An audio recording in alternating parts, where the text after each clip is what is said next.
Salam sejahtera, terima kasih karena bersama dengan saya di Nazilin Unity Channel.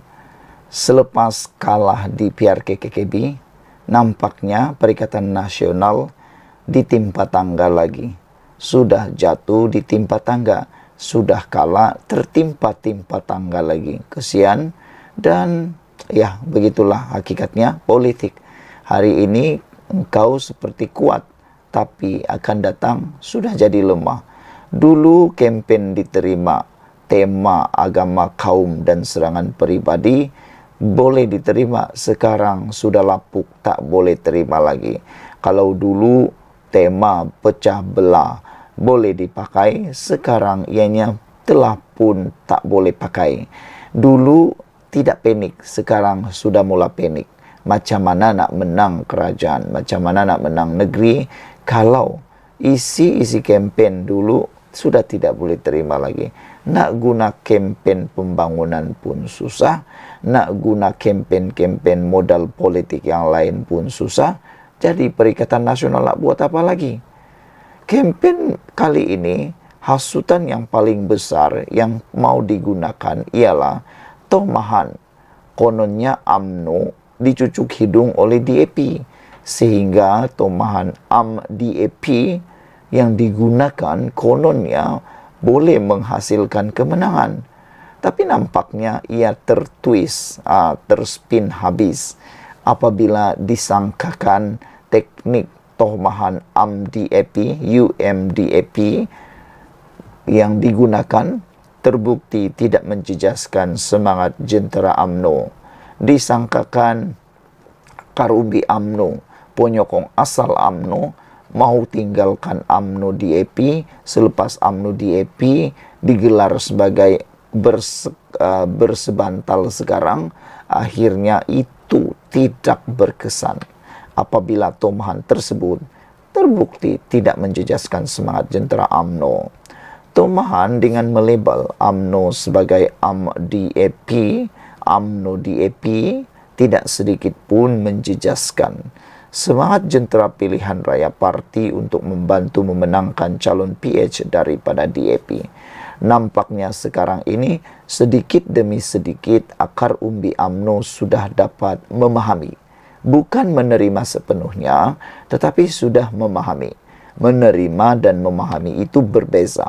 Menerima itu, mereka tidak sebenarnya juga rela 100% UMNO bekerja sama dengan DAP, tetapi mereka mula memahami bahwa UMNO perlu dan UMNO mesti bekerja sama dengan parti lain untuk kelanjutan usia mereka, untuk kelanjutan, untuk mereka terus tetap relevan dalam dunia politik. Dan kita lihat sekarang ini terbukti apa yang diramalkan atau difikirkan oleh Zahid Hamidi makin hari makin terbukti berkesan dan makin terbukti berjaya. Kalau dilihat sekarang ini, walaupun UMNO mengambil masa lama untuk pulih, tetapi UMNO sudah mula bangkit sedikit demi sedikit. Kalau dulu nama UMNO mula hilang di bibir rakyat, hari ini UMNO sudah mula menitip di bibir rakyat. UMNO kini mula menjadi pilihan alternatif. Bahkan kita tidak dapat menolak kemungkinan 2, 3, 4 PRU lagi UMNO sudah bukan sekadar dititipkan di bibir sekali lagi, tetapi besar kemungkinan akan menjadi dominasi besar semula dalam politik Malaysia. Ini Presiden UMNO, Datuk Seri Dr. Ahmad Zahid berkata, jalinan Barisan Nasional BN dan PH menjadi tunjang kepada kerajaan perpaduan bersama parti di Sabah dan Sarawak. Seperti yang saya katakan tadi, UMNO perlu bekerja sama dalam kerajaan perpaduan walaupun mempunyai DAP. Ini bukan pilihan, ini kemestian. Kerana kita tahu, kalau UMNO bergerak bersendirian walaupun bersama dalam Barisan Nasional, mereka tidak mampu untuk menjadi kerajaan. Tidak mampu, mengambil masa yang panjang. Jadi jangan terlalu terpengaruh dengan emosi. Jangan terlalu terpengaruh dengan hasutan daripada pembangkang. Berfikirlah sebagai seorang kerajaan. Saudara-saudara sekalian, tidak rugi untuk bersabar, tidak rugi untuk bertoleransi dengan orang. Itu akan lebih baik. Kalau ikut hasutan daripada pembangkang, Anda sendiri yang akan rugi. Biarpun kita dibaling dengan isu UMDAP, dan agak sukar untuk kita melakukan penjelasan, hakikatnya Jalinan Barisan Nasional BN dan Pakatan Harapan menjadi tunjang kepada kerajaan bersama parti lain di Sabah dan Sarawak. Saudara, tunjang itu mesti diperkukuhkan. Saya sudah nyatakan bahwa kepimpinan DAP banyak membantu calon BN dalam beberapa pilihan raya kecil baru-baru ini. Jadi saudara, sangatlah baik apabila Zahid pernah kata, apabila bersahabat, bersahabatlah sebaik-baiknya. Apabila bersahabat, setialah dengan sahabat itu, kata beliau, yang seakan-akan juga menyindir PAS. Karena PAS terkenal dengan gelaran bermain dua kolam. Yang kolam sebelah pun dia suka, yang kolam sebelah pun dia suka. Itu yang membuatkan UMNO fed up. UMNO meluat dengan PAS. Kata Zahid Hamidi, ini kali pertama calon DAP bertanding PRK, dan tidak salah jika kita membalas budi yang ditabur oleh mereka, katanya lagi. Ini satu perbuatan yang baik. Ahmad Zahid Hamidi yang juga timbalan Perdana Menteri berkata demikian ketika ditemui media pada sambutan ulang tahun UMNO ke-78 di Pusat Dagangan Dunia Kuala Lumpur di sini malam tadi. Menurutnya, kejayaan PH mengekalkan kerusi Dewan Undangan Negeri Dun Kuala Kubu Bahru pada pilihan raya kecil hari ini juga bukti bahwa UMNO memiliki daya tahan yang tinggi untuk terus memperkukuhkan kerajaan perpaduan. Calon PH daripada DAP, Pang Sok Tau, yang mewakili kerajaan perpaduan, dipilih menjadi wakil rakyat yang baharu bagi Dewan Undangan Negeri KKB selepas menewaskan calon Perikatan Nasional dengan teruk sekali. Saudara, Sok Tau memperoleh 14.000 undi dengan majoriti besar, yaitu 3.869 undi. Dewan Undangan Negeri KKB mempunyai 40.000 pengundi dengan 362 pengundi biasa, 621 pengundi anggota polis dan pasangan, 238 pengundi tentera dan pasangan, serta seorang pengundi luar negara. Saudara, seramai 24.145, yaitu 61,34% daripada 39.362 pengundi biasa keluar menunaikan tanggung jawab memilih wakil rakyat baharu pada PRK hari ini. Sekian dulu untuk kali ini. Jangan lupa tinggalkan komen Anda. Ikuti terus ulasan selepas ini. Salam sejahtera. Terima kasih karena bersama dengan saya di Nazilin Unity Channel. Siapa kata Perikatan Nasional itu kuat? Siapa kata Pakatan Harapan itu lemah? Semua itu adalah pembohongan. Itu hanya propaganda. Itu hanya kata-kata orang yang nak supaya kerajaan madani perpaduan ini ditolak rakyat. Sebenarnya kekalahan Perikatan Nasional di PRK KKB patut jadi peringatan buat Perikatan Nasional. Satu peringatan besar dan kuat kepada Perikatan Nasional. Ahli Parlimen Bangi Sarizan Johan berkata, kemenangan calon PH Pang Sok Tau dalam PRK Kuala Kubu Bahru seharusnya menjadi peringatan kepada Perikatan Nasional.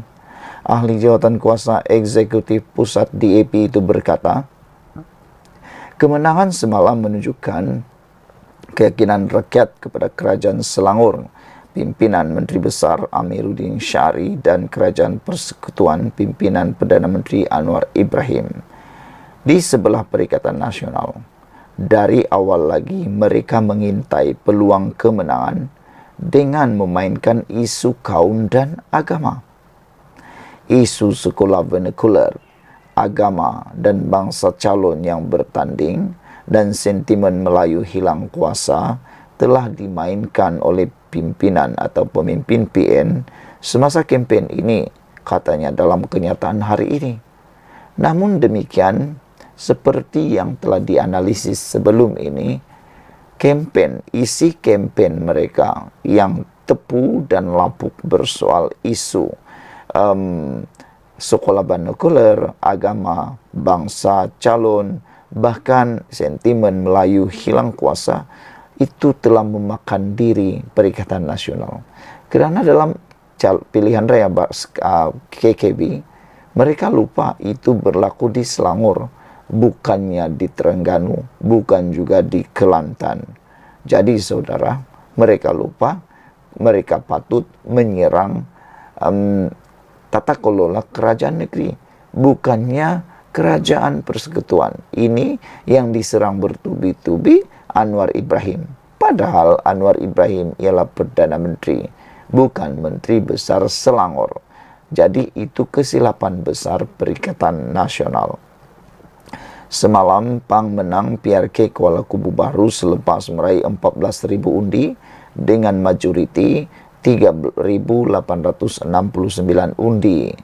Saudara-saudara sekalian, mengulas lanjut lagi, Sarizan berkata, kemenangan PAN menunjukkan politik berteraskan perpaduan dan kebersamaan adalah formula terbaik untuk Selangor dan juga Malaysia.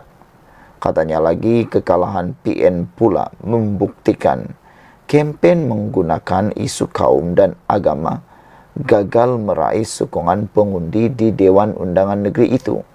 Bahkan kita ramalkan pada pilihan raya akan datang, tiada satu pun yang akan termakan lagi dengan kempen menggunakan isu kaum dan agama. Itu adalah kempen yang sudah lapuk, yang tidak akan diterima pakai lagi, yang tidak akan meraih undi lagi, tidak akan berpengaruh menarik pengaruh pengundi. Kekalahan ini seharusnya menjadi wake up call kepada PN untuk meninggalkan politik pecah belah dan toksik yang sering kali digunakan. Jelas, politik seperti ini membawa pulangan yang kian berkurangan dan tidak mampu untuk menawan negeri seperti Selangor maupun Malaysia. Oleh itu, PN diseru untuk bermuhasabah dan menerima hakikat bahwa Malaysia adalah negara pelbagai kaum dan agama, dan hanya politik kesederhanaan dan perpaduan boleh merangkul sokongan daripada segenap lapisan masyarakat, katanya lagi.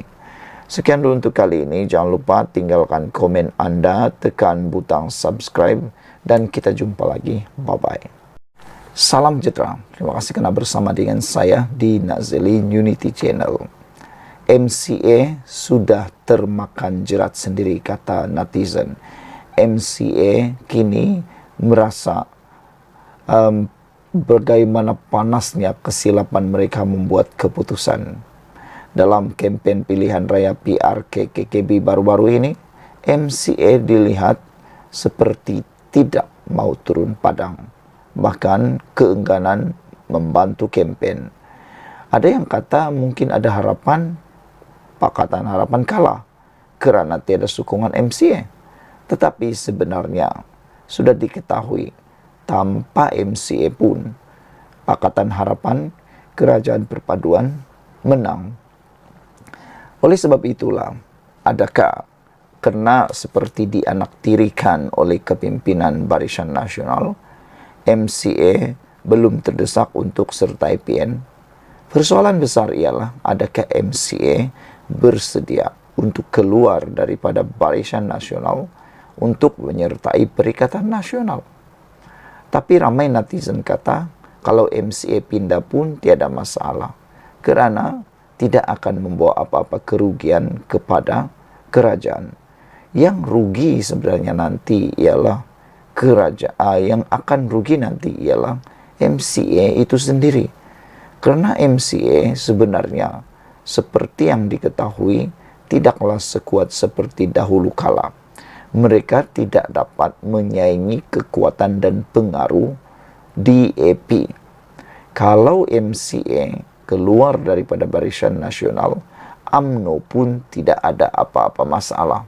Barisan Nasional pun tidak ada apa-apa masalah. kerana MCA hanya memiliki beberapa kerusi parlimen sahaja. Jadi oleh sebab itulah, silap-silap hari bulan yang akan terciduk nanti ialah MCA sendiri. Tapi persoalan kembali lagi, adakah MCA bersedia bergabung dengan Perikatan Nasional? Adakah MCA akan keluar Barisan Nasional? Pimpinan MCA pada masa ini diyakini belum terdesak membuat sebarang ketetapan, terutama berhubung potensinya yang lebih cerah jika bersama Perikatan Nasional PN.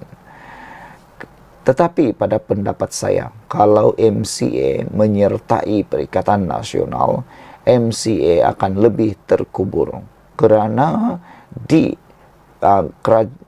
Perikatan Nasional sudah ada parti komponen yang dominan Cina, iaitu Parti Gerakan. Parti Gerakan ditolak dan tidak menang kerusi parlimen baru-baru ini. Jadi, mahukah MCA masuk Perikatan Nasional yang sudah dilihat tidak mampu membantu parti yang berasaskan Cina? Saya fikir MCA akan menjerat diri sendiri kalau MCA pindah bersama Perikatan Nasional. Lebih baik MCA terus bersama dalam kerajaan perpaduan kerana mereka masih menikmati keistimewaan-keistimewaan tertentu. Contohnya, jawatan, peruntukan. Dengan adanya peruntukan daripada kerajaan, MCA mampu untuk masih menarik pengundi ataupun menarik akar umbi mereka, mengekalkan sokongan.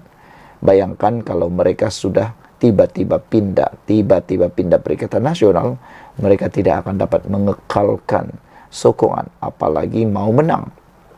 Saudara-saudara sekalian, saya fikir lebih baik MCA jangan pindah Perikatan Nasional. Tapi kalau nak pindah juga, potensi untuk mereka terkubur lebih besar berbanding potensi mereka untuk bangkit semula.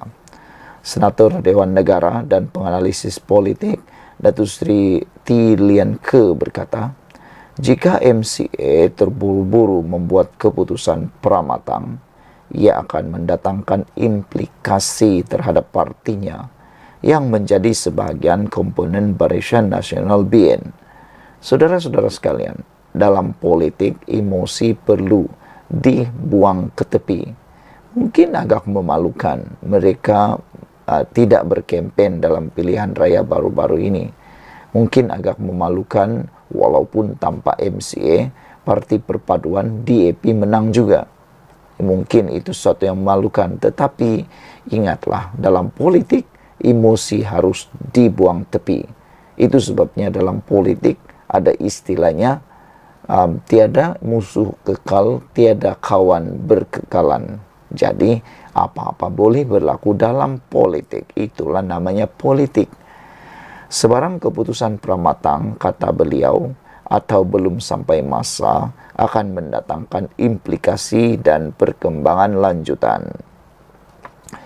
Justru saya berpandangan MCA ketika ini belum terdesak untuk membuat sebarang keputusan.